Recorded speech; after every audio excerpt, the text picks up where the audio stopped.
रीवा और शहडोल संभाग उन सौभाग्यशाली संभागों में से हैं जहां पर अभी तक कोई भी संक्रमित मरीज नहीं मिला है। इन संभाग के अंतर्गत 7 जिले आते हैं और ये किसी ईश्वरी चमत्कार से कम नहीं है कि यहाँ पर कोई भी अभी तक मरीज नहीं मिला है। हालांकि इसके पीछे प्रशासनिक अमला पूरी तरह से सतर्क रहा है। ये सब उसी की मेहनत है। रात दिन यहाँ के प्रशासकीय अधिकारियों द्वारा जो मेहनत की गई है उसी का फल है कि यहाँ पर अभी तक कोई भी ऐसा मामला नहीं मिला है जिससे कि वहां पर परेशानी उत्पन्न हो सके। वहां के कमिश्नर डॉक्टर अशोक कुमार भार्गव ने हमें बताया कि किस तरह से वो और उनकी टीम लगातार रात दिन मेहनत कर रहे हैं, जनता को समझा रहे हैं और जनता का बराबर उनको सहयोग भी मिल रहा है। कैसे दिन रात उनके जवान इस महामारी को हराने में लगे हुए हैं। उनके ही ये प्रयास हैं। इन संभाग के अंतर्गत आने वाले 7 जिलों में अभी तक कोई भी कोरोना का पेशेंट नहीं मिला है।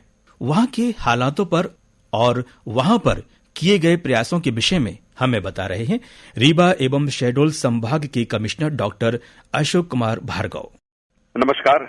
कोविड-19 विश्वव्यापी महामारी है जिसने हमारे सार्वजनिक स्वास्थ्य और सुरक्षा के लिए एक वैश्विक संकट को निर्मित किया है। हम जानते हैं कि इसका कोई इलाज, कोई दवा, कोई टीका अभी उपलब्ध नहीं है। इसलिए हमारी सतर्कता, जागरूकता, सावधानी और स्थानीय प्रशासन के निर्देश तथा जो होम डिपार्टमेंट और हेल्थ डिपार्टमेंट के जो गाइडलाइन है उसका पालन करने के अलावा कोई विकल्प नहीं है। हमारे शहडोल और रीवा संभाग में 7 जिले हैं। 7 जिलों में अभी तक एक भी कोरोना वायरस संक्रमण को लेकर पॉजिटिव प्रकरण नहीं आया है।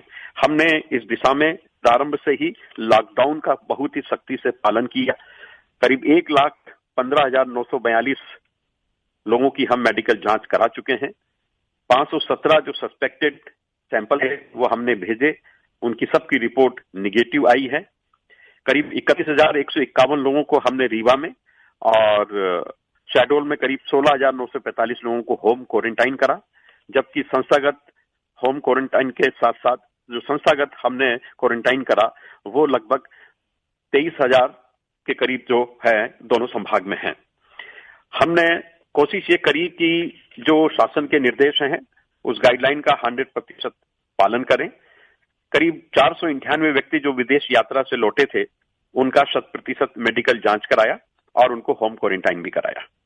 जो प्रवासी मजदूर हमारे संभाग के विभिन्न जिलों में आए थे उनका भी हमने 100% परीक्षण कराया और उनके रहने की, खाने की, ठहरने की सारी व्यवस्थाएं करी।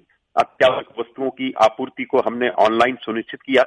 दूध, फल, सब्जियों की व्यवस्था अलग अलग जोन बनाकर घर पहुंच सेवा के माध्यम से भी की और जो आवश्यक वस्तुओं की दुकानें थीं जो एक निश्चित समय के अंतर से खुलती थीं वहां भी सामाजिक दूरी बनाए रखने का पालन बहुत सख्ती से कराया।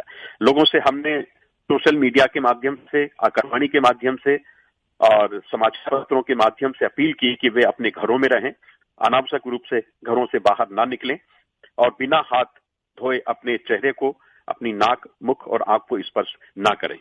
घर में जो हमारे बुजुर्ग हैं, जो दिव्यांग हैं, उनका विशेष ध्यान रखें। और इसी के साथ साथ कोरोना के विरुद्ध जो जंग हमारी चल रही थी उसमें जो हमारे वास्तविक योद्धा थे, हमारे सभी चिकित्सक, डॉक्टर्स, पैरामेडिकल स्टाफ, आंगनवाड़ी, स्वास्थ्य कार्यकर्ता, आशा कार्यकर्ता, पुलिस के कर्मचारी, अधिकारी, प्रशासनिक अधिकारी, कर्मचारी, स्वयंसेवी संगठन, जनप्रतिनिधि, धर्मगुरु, इन सब का भी इस अभियान में बहुत सक्रिय योगदान रहा।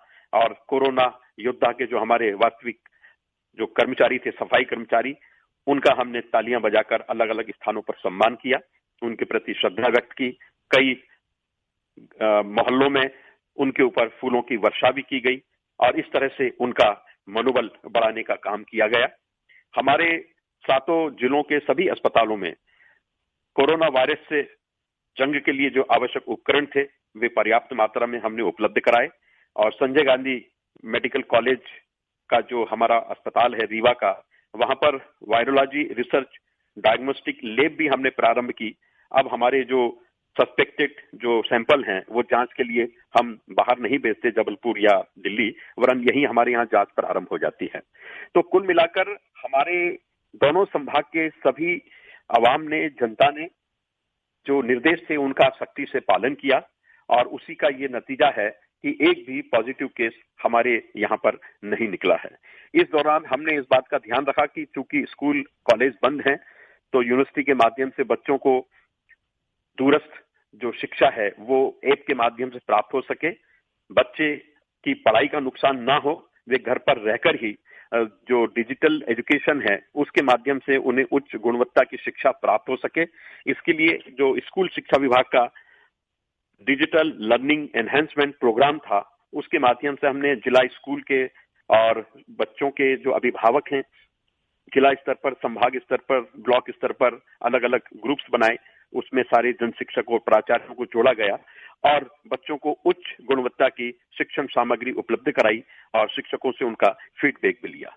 तो कुल मिलाकर हमारे दोनों संभाग में कोरोना वायरस की जो पहली जंग थी उसमें हमने कोरोना को पराजित किया है, उसे हराया है और हमारा ये पूरा विश्वास है कि आगामी जो 3 मई तक जो लॉकडाउन का जो निर्देश मिला है उसका भी हम सख्ती से पालन करेंगे।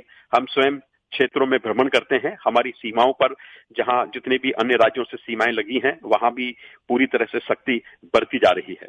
मैं अंत में हमारे सभी आवाम से, रीवा और शहडोल की जनता से और सभी लोगों से ये अनुरोध करना चाहूंगा कि आप मानवीय कल्याण के इस अनुष्ठान में सहभागी बने और शासन प्रशासन के निर्देशों का पालन करें और माननीय प्रधानमंत्री जी ने जो हमसे आह्वान किया है कि हम लोग अपने अपने घरों में रहें, अनावश्यक रूप से घरों से बाहर ना निकलें और सामाजिक दूरी की लक्ष्मण रेखा का सम्मान करें, घर में बने हुए मास्क का उपयोग करें, बिना मास्क के हम घर से बाहर नहीं निकलें और अपनी प्रतिरोधी क्षमता बढ़ाने के लिए आयुष मंत्रालय के जो निर्देश हैं उसका पालन करें, व्यायाम करें, योग करें, आरोग्य सेतु मोबाइल ऐप को डाउनलोड करें, दूसरों को प्रेरित करें इसके लिए और जो गरीब जरूरतमंद लोग हैं उनकी हर संभव हम मदद करें, उनकी देखरेख करें, उन्हें राशन भोजन उपलब्ध कराएं और अपने साथ काम कर रहे जो कामगार हैं, कर्मियों के प्रति भी संवेदना का भाव रखें और कोरोना योद्धा जो हमारे फील्ड में दिन रात मेहनत कर रहे हैं, अपनी जान जोखिम में डालकर उनके प्रति हम श्रद्धा रखें, सम्मान रखें और मुझे पूरा भरोसा है कि हमारे संभाग को हम पूरी तरह से, रीवा और शहडोल संभाग के सभी जिलों को कोरोना से पूरी तरह से मुक्त करेंगे। लेकिन अभी भी हमारे सामने एक बहुत बड़ी चुनौती है। हम सबको अपने धैर्य, संकल्प, साहस और अनुशासन का पालन करते हुए इस दिशा में आगे बढ़ना होगा। हमें कोरोना वायरस से डरना नहीं है, वरन लड़ना है। इससे हमें हारना नहीं है, वरन इसे हराना है और हमें जीत हासिल करना है। अंत में मैं ये कहना चाहूंगा, बाज की असली उड़ान बाकी है, चंद परिंदों का इम्तिहान अभी बाकी है। अभी तो हमने फकत पर्वतों को लांघा है, अभी तो सामने एक आसमान बाकी है। तो निश्चित रूप से ये जो कोरोना वायरस को लेकर भय का जो आसमान आधारहीन निर्मित हुआ है उसे हमें ध्वस्त करना है, उसके अंधेरे को खत्म करके रोशनी को उगाना है। यही आप सबसे मैं आह्वान करता हूं। एक बार पुनः आप सबके प्रति हृदय से आत्मीय कृतज्ञता व्यक्त करता हूं। धन्यवाद।